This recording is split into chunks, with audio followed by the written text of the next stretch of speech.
আসসালামু আলাইকুম। গতকাল বাংলাদেশ প্রতিদিন একটা রিপোর্ট করেছিল, যে দেখে একদম আটকে উঠেছি। রিপোর্টের শিরোনাম ছিল সংসদে কেনাকাটা হরিলুট। এইটা সংসদের এইবার সংসদ গঠিত হওয়ার পর বিএনপি সরকারের অধীনে প্রথম কেনাকাটা ছিল। এইটা কি প্রথম কেনাকাটাতে কীরকম হরিলুট হয়েছে তারা তুলে ধরেছে সেটা।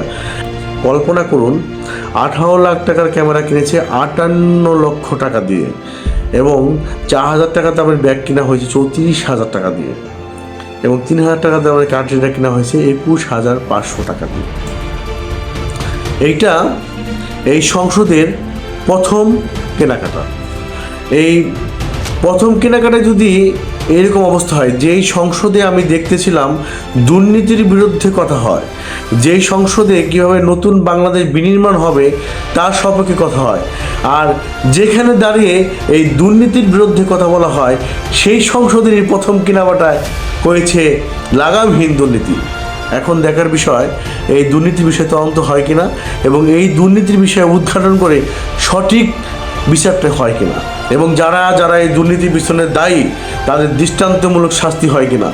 যদি এদেরকে দৃষ্টান্তমূলক শাস্তির ব্যবস্থা আপনারা করতে পারেন, তাহলে এই বাংলাদেশের মানুষ আপনাদেরকে বাহবা দিবে, সাদর গ্রহণ করবে।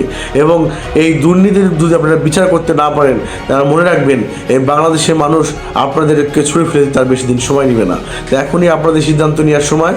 আপনারা কি দীর্ঘদিন একটা উদাহরণ সৃষ্টি করে সুন্দর বাংলাদেশ বিনির্মাণের পথে দুর্নীতির বিরুদ্ধে জিরো টলারেন্স ঘোষণা করে এইসব দুর্নীতিবাজদের লাগাম টেনে ধরবেন, নাকি আপনারা আপনাদের দিন গোনার পথ বেছে নেবেন? সিদ্ধান্ত আপনাদের। আসসালামু আলাইকুম।